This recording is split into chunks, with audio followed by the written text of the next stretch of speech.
Welcome to Cross-Examined, a podcast by the Law Institute of Victoria. Law firms are custodians of a lot of sensitive personal data, and that makes them an attractive target for cyber criminals. Robust cybersecurity measures are a must for any law practice, but actually, only about 5% of hacks are caused by failure of technology. So if hackers aren't hacking computers, what are they hacking? The answer is, they are hacking us. Overwhelmingly, hackers are using time-tested psychological trickery to manipulate their way past the most secure IT systems. It is hardwired human responses and instincts that make us the weakest link in the chain of cyber defense. So how do you safeguard against your own instincts? Welcome to Cross-Examined. I'm Jayne Gurton. To answer this question, today I'm joined by Dr James Carlopio, psychologist and co-founder of Cultural Cybersecurity. James has worked with organisations including the United Nations, the Australian Federal Police, ANZ, Commonwealth Bank, Westpac, Rio Tinto, Deloitte, and Malleson's Stephen Jacques. Welcome to Cross-Examined, James. Thank you, Jayne. Very happy to be here. So, James, the data tells us that 95% of cyber breaches happen because of people, not technology. What does this mean? And are lawyers perceived as high-value targets because of the confidential data they hold and the perception that they aren't very cyber safe? Or are lawyers just as vulnerable as the general population? 95% of breaches, as you said, are attributed to people, not technology. The Office of the Australian Information Commissioner, the OAIC, reports, well, they used to report quarterly. Now they report 6 monthly, and they're very slow getting their reports out. But the most recent data has actually the percentage of breaches attributed to technical and systems failure at 2%. So that means 98% were caused by people. It's a huge business. As you mentioned in the introduction, it's all about grabbing that sensitive information, using psychology against us. And last year, it was estimated at a $10.5 trillion industry. That's the cyber crime industry. So an average cyber criminal last year made more money in 1 month than the average yearly full-time wage earner earned in Australia. So it's huge business, absolutely. And great second part to the question. Are lawyers particularly susceptible? I think you already answered that. Yes, because criminals want money. Lawyers have money, their own money, their clients' money, and they move it around. They want information that they could turn into money. And lawyers have their own information and their clients' information. Lawyers use a lot of email, which is still the number one threat vector. Lawyers use software and social media that criminals have access to. So yeah, it's a one-stop shop. Everything that the crims want, you folks have. Can you walk us through some examples of the tactics you've seen scammers use? And I'm wondering if there's any specific tricks that are used on lawyers and law firms. What's actually happening out there? Emails are still the number one threat vector in terms of being either directly responsible for credential stealing. So you go to a website that you think is legitimate because you've gotten an email and you put in your credentials, your passwords, your credit card details, et cetera, or you click on a DocuSign, or you click on a PDF in a download that looks like it's coming from somebody you trust. All of these ways criminals can get malicious software, malware, installed into your systems, or they will steal your passwords and credentials that you put in there. Other methods that have been used, I'm sure you're all aware of intercept funds transfer, with home purchases. This is real. We've spoken to people who transferred $70,000 to their lawyer, and it wasn't their lawyer because the law firm had been compromised. There's another one called business email compromise, BEC. Used to be called spear phishing or whaling when they were going after the big fish. And they'll target the CEOs, the practice managers, they'll target finance people, people who are responsible for transferring money. And some of the other things are voice scams, which we'll probably talk about again later. And they can either be personal, because they can clone, your mother or your daughter or your father or your uncle or your grandfather or whatever. And they can also clone the voice of your CEO or you or I. And there have been known cases where finance people have transferred $35 million in one case and $40 million in another case because they thought they were talking to their bank manager or their CEO or something. So those are real. So, James, what are the psychological principles that attackers exploit when they're doing the things you just mentioned? And is there anything unique when they are targeting law practices? The habit and the hurry, because law firms are down to the 5, 10, 15-minute blocks. So people don't want to be sitting around and they're moving and hustling and transferring information and don't dilly-dally or take their time. They exploit that. They exploit generic instinct because humans are driven by instinct and habit much more than we either believe or would like to believe, because we're also intelligent and independent. And of course, I know enough not to do this, but some of these scams are so beautifully crafted and no one is to blame. I was scammed while I was doing my PhD in psychology. The kid came out of the back of a store and looked the part, had the name tag, was intelligent, was knowledgeable. I gave him the money. I was trying to buy a stereo. I gave him the money and he went into the employee area and I never saw him again. I mean, it's just so easy to be scammed. AI-generated phone calls and deepfakes are becoming more sophisticated. When criminals can now clone voices and create realistic video calls, how can we distinguish between legitimate and fraudulent communications? It is difficult. The first thing you need to remember is one of my favorite sayings. You can also tell how old I am when I say it's not 1970 anymore. I grew up, as you might tell from my accent, in the States. I grew up in Brooklyn, New York. And in 1970, I was a young teenager, and I was able, and I did on many occasions, get on the subway alone and take a subway car from Brooklyn into downtown Manhattan, get off in Soho and Greenwich Village and walk around and listen to music and go into coffee shops and then take the subway all the way home again. I was totally safe. I wouldn't do that now as an adult. When your parents used to get phone calls and they said, "Hi, I'm from Telstra," or "I'm from Qantas," it was Telstra and Qantas calling.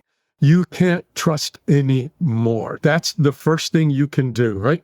To help you is assume that all communications are potentially fakes. I know that's a disgusting statement, but you have to actually assume until you verify.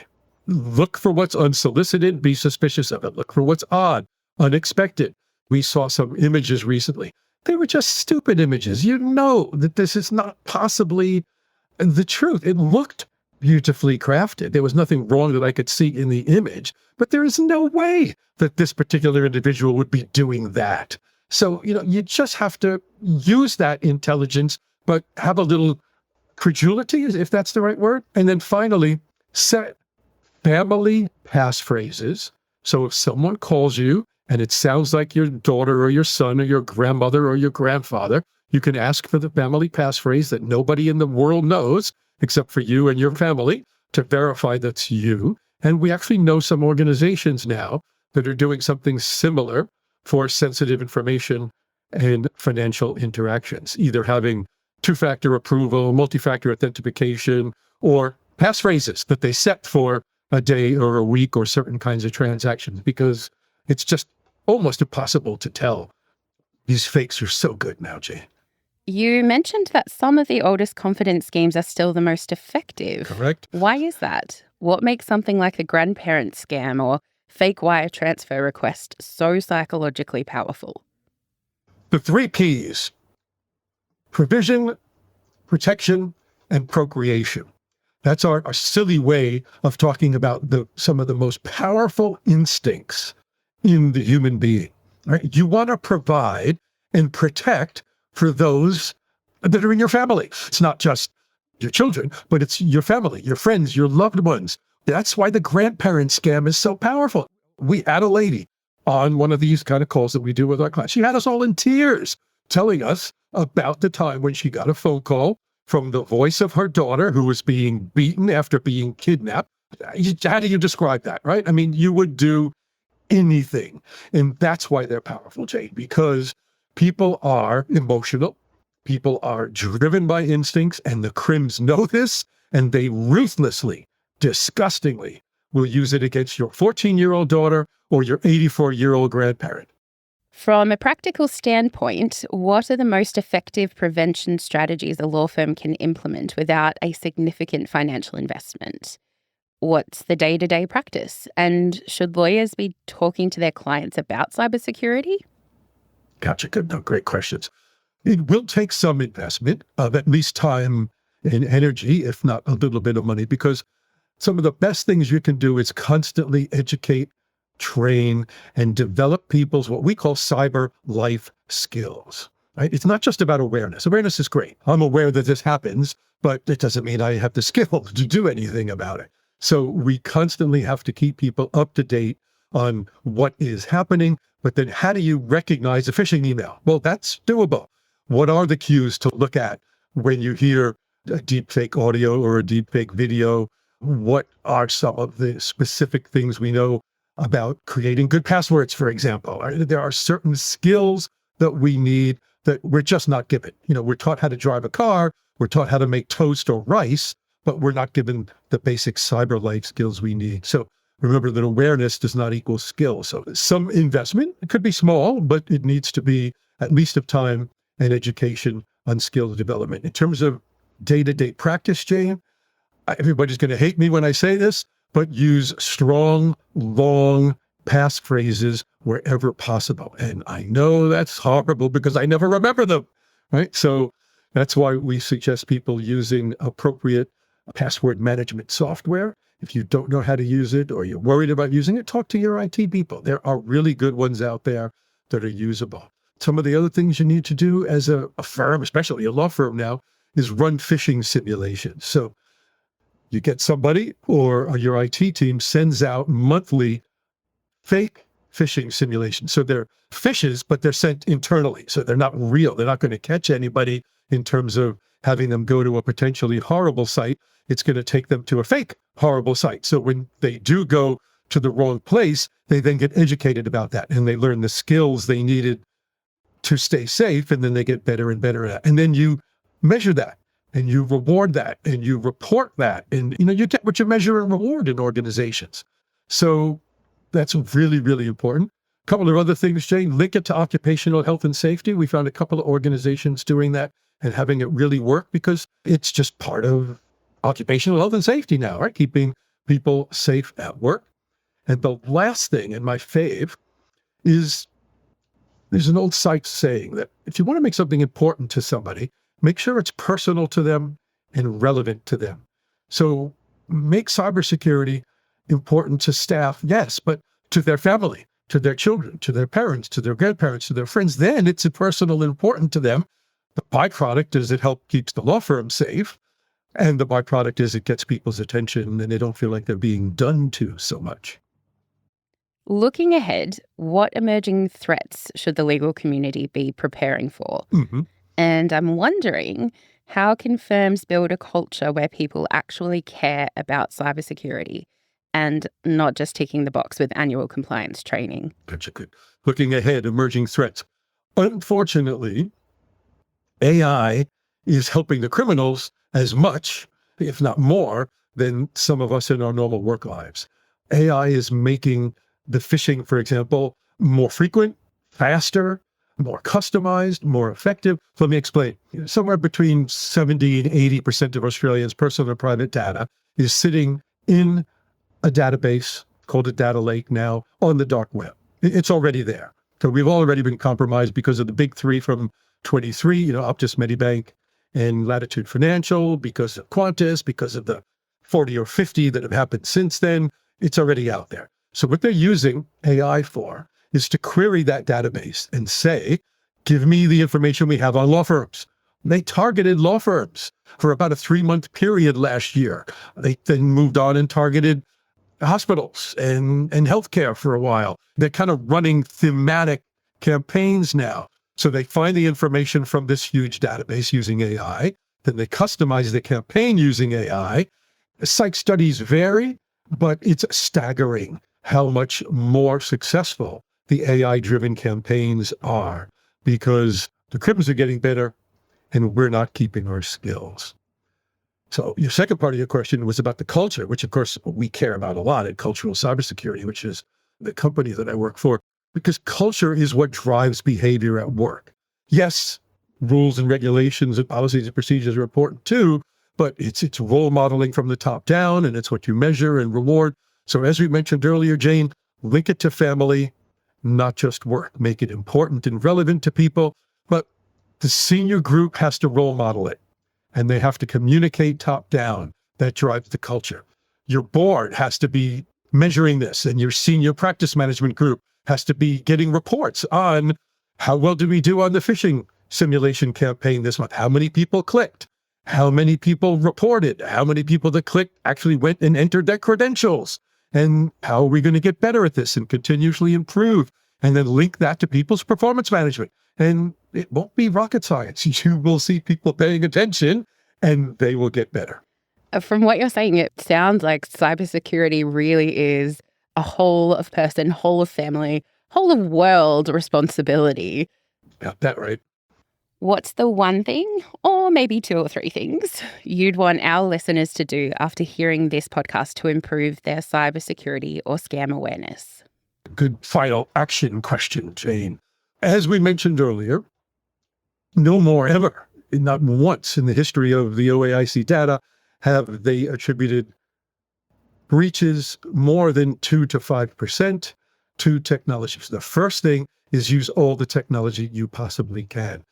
Get a VPN, a virtual private network. You can get them. They're very inexpensive and easy.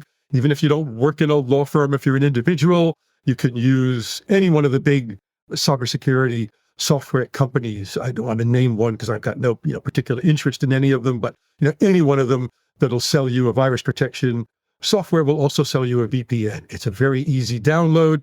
You put it on your phone, you put it on your tablet, you put it on your computer. I use it on every single device. So use a VPN, use virus protection as well. Use a password manager. Look, everybody wants to know what's the best password manager.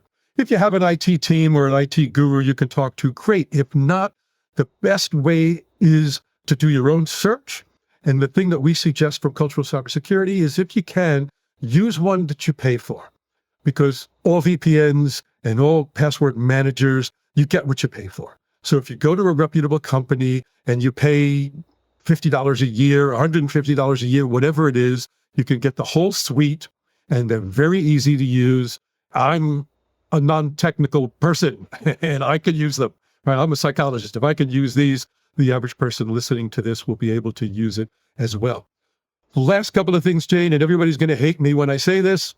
Please reduce your social media exposure. We give away much too much personal and private information via social media. Example, the young couple we know of didn't turn off location services, so the cyber criminals had been watching them and a lot of other people. When you don't turn off your location services, when you post a picture, cyber criminals can look at the metadata and find out where the picture was taken. So they knew where this young couple lived. And of course, they posted, "Hi, here we are, first day of our 3-week holiday in Germany." And bingo, the next day, criminals moving from the cyber world to the real world rented 2 vans, backed it up to their house, and emptied out their house. So we give away so much information. I was talking to a bunch of young kids, Jayne, about who they think they're posting to on social media when they post. And they have their 2 or 3 friends in mind. But everybody can see it unless you go through all sorts of privacy settings and set up. So please, please, please, I know no one on the planet's going to stop using social media, but be careful. You want to post your pictures from your holiday, post when you get home. And last couple of things, as we mentioned earlier, verify everything. It's not 1970 anymore. Someone calls you, "Hi, I'm from Telstra." You say, "Thank you very much," and hang up. You be polite, but you hang up, and then you call Telstra and say, "I just got a phone call from someone who said they were from Telstra. Can you check my account? What's going on?" All right? And that sort of thing. Those are the best takeaways that I can think of, Jayne. This has been a fascinating discussion, James. I will definitely be putting some of your tips into practice and passing them on to my colleagues. Good. Unfortunately, we are all out of time today, but we really appreciate you taking the time to talk to us. My pleasure. As you could tell, I love talking about this. Anytime, Jayne. And thank you to everyone listening to Cross-Examined today. You'll find links to the Law Institute's Cybersecurity Hub and everything else mentioned today in the episode show notes. If you found this episode useful, please share it with your colleagues and make sure you subscribe so you don't miss out on future episodes.